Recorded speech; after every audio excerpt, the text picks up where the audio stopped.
Hello guys, welcome back to my another video. तो guys आज मैं बहुत ज़्यादा खुश हूँ क्योंकि मैं आई हूँ मथुरा वृंदावन। तो हम बेसिकली गाइस आए हैं बाइक से, तो बहुत अच्छा लगा। मैं काफ़ी मैं बहुत बार आ चुकी हूँ, बट मैं बाइक से कभी नहीं आई थी। तो बाइक से मैं पहली बार आई हूँ। वैसे मैं हर होली में आती हूँ, वो भी बस से आती हूँ। तो इस बार हमने सोचा कि बाइक से चलते हैं, तो बाइक से आए। गाइस बहुत अच्छा लग रहा है। तो हम सबसे पहले आए हैं राधा कुंड। तो आप देख सकते हैं राधा कुंड है उधर। तो हम चलेंगे, पहले राधा कुंड के बारे में आपको बताएंगे, उसके बाद हम कृष्ण जी के कुंड के बारे में बताएंगे, और जो कि पड़ता है गोवर्धन में। तो आप आ सकते हो गाइज, यहाँ पे विजिट करो, और हम आपकी जो है वो मैं आपको धीरे धीरे बताऊंगी। तो चलते हैं गाइज, पहले हम चलेंगे राधा कुंड की ओर। तो गाइज हम आ चुके हैं राधा कुंड। तो आप देख सकते हैं इधर दिखाई। मुझे ज़्यादा हिस्ट्री पता नहीं है, तो मैं इनसे पूछ रही हूँ यहाँ की हिस्ट्री। तो ये आपको पूरा एक्सप्लोर करेंगे, बताएंगे यहाँ के बारे में कि यहाँ पे क्या हुआ था। तो बताइए आप। सभी भक्तों को राधे राधे। ये जो सभी भक्त जो इस चैनल के माध्यम से जिस पावन धरा का दर्शन कर रहे हैं, ये जो पावन धरा है हमारे श्री जुगल जोड़ी सरकार प्रिया प्रीतमजू श्री राधा रानी श्री ठाकुर जी की पावन क्रीड़ा स्थली जल विहार स्थली है। तो सबसे पहले मैं कहूँगा, राधे तुम मेरी स्वामिनी, मैं राधे जू को दास, जन्म जन्म मोदी हो श्री वृंदावन को बा। वृंदावन के वृक्ष को मरम न जाने को, डारे डारे और बात पे श्री राधे राधे। श्री राधे वृषभानुजा अष्ट सखन के झुंड, और डगर बुहारत श्याम रो जय जय श्री राधा। ये पावन दर्शन श्री धाम राधा कुंड में, श्री राधा कुंड श्री श्याम कुंड के हैं। सभी भक्तों को सबसे पहले राधे राधे। पंडित जी, हम ये जानना चाहते हैं कि ये कृष्ण जी ने राधा जी के लिए किस मतलब से बनाया था और क्यों बनाया था? देखिए, ये जो प्राचीन जगह है, इस प्राचीन जगह का पहले जो ग्रंथों में नाम है वो अरिष्ट खेरा है। अरिष्ट खेरा इसलिए है क्योंकि यहाँ द्वापर काल में अरिष्टासुर नाम का एक दैत्य निवास करता था। तो पहले ये सब यहाँ तो कंस ने उससे कहा कि दोपहर के समय भगवान श्री कृष्ण अपने ग्वाल बाल गायों के साथ अरिष्ट खेरा, जिसको कि आप वर्तमान में राधा कुंड ग्राम के नाम से जानते हो, वहाँ पे गौ चराते। और भगवान को गाय अति प्रिय है। आप माया भी हो, माया से कोई भी रूप धारण कर लेते हो। आप गाय का बछड़ा बन के जाओ और भगवान को मार के आओ, क्योंकि उनसे मुझे मृत्यु का भय है। आप यदि उन्हें मार दोगे तो मैं अपना राज्य का आधा राज्य आपके लिए दे दूंगा। तो इसी धरा पर वह राक्षस अरिष्टासुर भगवान को मारने के लिए बछड़ा बन के आया, भगवान को मारने लगा, ग्वाल वालों को मारने लगा। तो ये छोटा सा गोल गुम्बद वाला जो मंदिर देख रहे हैं आप इस वीडियो के माध्यम से, इसी जगह पे भगवान ने उसका उद्धार किया, उसका वध किया। वध करने के बाद में भगवान जब गोपी ग्वाल राधा रानी के पास में पहुँचे तो श्री किशोरी जी बोली कि हे प्रिया प्रीतमजू, हे श्री ठाकुर जी, आपने उसको एक गाय के बछड़े के रूप में मारा है, तो आपको गौ हत्या लग गई। अब आप जाओ, समस्त तीर्थों में स्नान करो, तो इस गौ हत्या के अपराध से आपको मुक्ति मिल सकती है। तो भगवान होते हैं, भगवान के लिए कोई भी पाप नहीं लगता, लेकिन फिर भी भगवान नर लीला कर रहे हैं। तो लीला के लिए भगवान बोले कि हे किशोरी जी, कैसे जाऊं? 68 करोड़ तीर्थ मैंने संसार में बनाए, जाऊंगा मेरा पूरा जन्म इसी में चला जाएगा, और जो मैं धर्म की स्थापना संसार के लिए करने के लिए आया हूँ वो अधूरा रह जाएगा। तो भगवान ने कहा कि मैं सभी को यहीं बुला लेता हूँ। तो कार्तिक, पंडित जी, यहाँ के बारे में सुना है कि कृष्ण जी ने अपने लिए कुंड बनाया। हाँ, वही बता रहा हूँ मैं आपको। तो भगवान ने कार्तिक मास में अष्टमी के दिन मुरली बजा करके सभी देवी देवताओं को, तीर्थों को यहाँ पर बुलाया है। तो तीर्थों का राजा जो पुष्कर है, उसको अभिमान हो गया कि मैं ग्वाल बाल के कहने पर, ग्वालिया के कहने पर नहीं जाऊंगा, भगवान को पहचान नहीं पाया। तो भगवान ने उनको तीर्थों से अलग कर दिया। बाकी सब तीर्थ यहाँ आए, भगवान को स्नान कराया, भगवान को गौहत्या के पाप से मुक्ति कराई। श्री राधा रानी ठाकुर जी ने स्नान किया, तो भगवान ने जन कल्याण के लिए, संसार के हम तुम जैसे लोगों के उद्धार के लिए, जब सब तीर्थों ने प्रार्थना की, प्रभु आपने सबको ब्रज में स्थान दिया, हमें भी ब्रजवास करा, तो भगवान ने अपनी मुरली धरती से लगाई, कृष्ण कुंड बना दिया। राधा रानी ने अपने कंगन से उतार के जमीन को टच किया तो राधा कुंड बना दिया, और सभी तीर्थों से कहा कि आप सभी लोग यहाँ विराजमान हो जाए। तो सभी 68 करोड़ तीर्थ यहाँ जल रूप में विराजमान हो गए। श्री ठाकुर जी जुगल जोड़ी भगवान ने ये वरदान दिया कि जो कोई जिस कामना से भावना से हमारे इन दोनों कुंडों में स्नान करेगा, हम उसके सभी मनोरथों के लिए दिया कि जिस माता पे बहन पे विवाह के बाद में संतान नहीं है, डॉक्टर भी मना कर देते हैं या होती तो है, अष्टमी के दिन पति सहित आवे, पूजन करे, एक पैठे का फल को चढ़ावे तो उसकी मैं गोद भरूंगी, जिसके बेटा नहीं है उसको बेटा दूंगी, जिसकी गोद सुनी है उसकी गोद भरूंगी, और जिसके हो रहे हैं बच नहीं रहे हैं उसके आगे संतान जीवित रहेगी। ये राधा रानी का वरदान। दोनों जुगल जोड़ी भगवान फिर जल रूप में यही विराजमान हुए।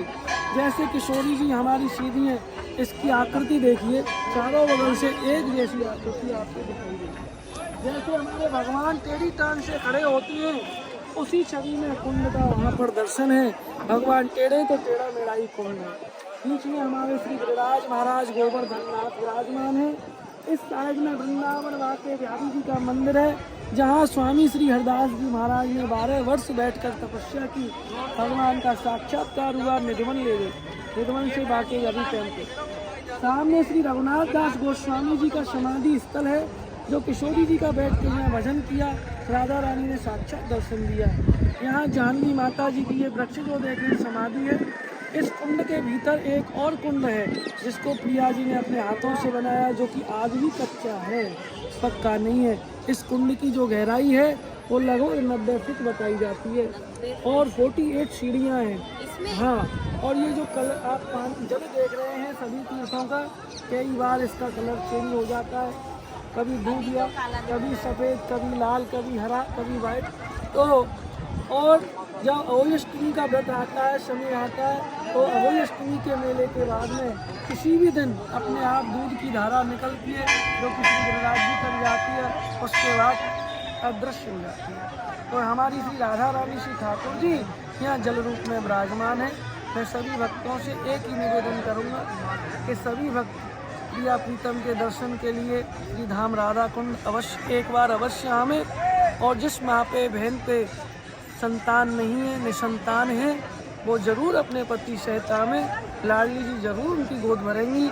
ऐसा मुझे नहीं, पूरे विश्व का विश्वास श्री प्रिया जी के चरणों में, ठाकुर जी के चरणों में, और ये निश्चित है 101% कभी भी कोई खाली किशोरी जी के दरबार से नहीं गया, उसको हमेशा संतान की प्राप्ति हुई है। बोलो वृंदावन बिहारी लाल की जय, बोलो वृंदावन बिहारी लाल की, गोवर्धन नाथ की जय, गिरिराज महाराज की जय। तो गाइस हम पूजा कर रहे हैं यहाँ पे, आप देख सकते हैं।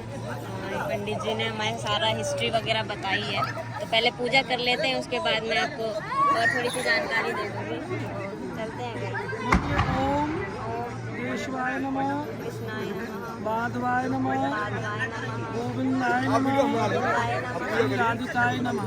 राधिकाय नमः। ओम तप्त कांचनम तप्तकांचन गौरांगी गौरांगी श्री राधे राधे वृंदावनेश्वरी वृंदावनेश्वरी श्री विश्वभान श्री विश्वनाथ सुते देवी त्वं भवतः कलेश नाशाय गोविंदाय नमो नमः। नानाविधानि पुष्पाणि तीर्थानि श्री राधा रानी ब्रजदानी। हे किशोरी जो हम आपके चरणों में पुष्प अर्पित करते हैं, आप स्वीकार करें, विराजमान हों हमारे जीवन में, करियर में उन्नति करें, कृष्ण भक्त ब्रजवास दें, हमारे माता पिता को, भाई बहनों को दीर्घायु करें, निरोगी काया करें। अपना नाम अब हाँ अपने हाथ से रोटी लगाओ।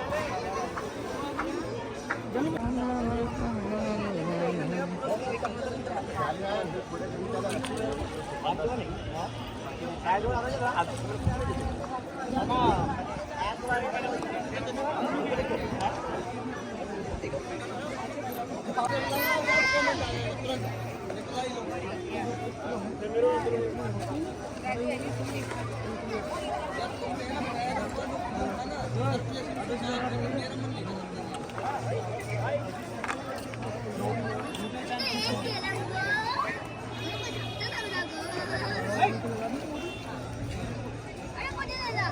उनको प्रणाम कर हाथ जोड़ो और मेरे साथ बोलिए ओम।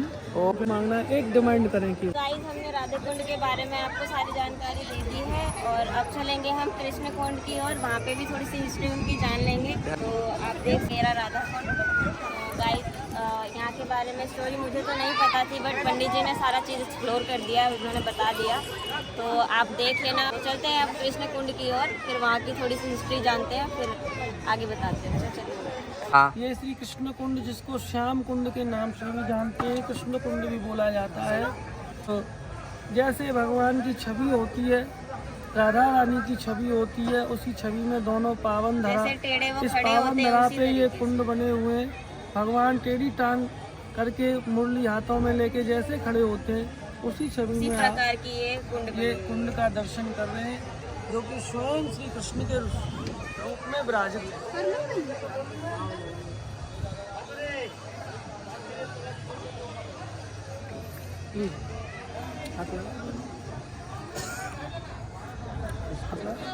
बोलिए ओम केशवाय नमः, माधवाय नमः, गोविंदाय नमः, श्री राधिकाय नमः।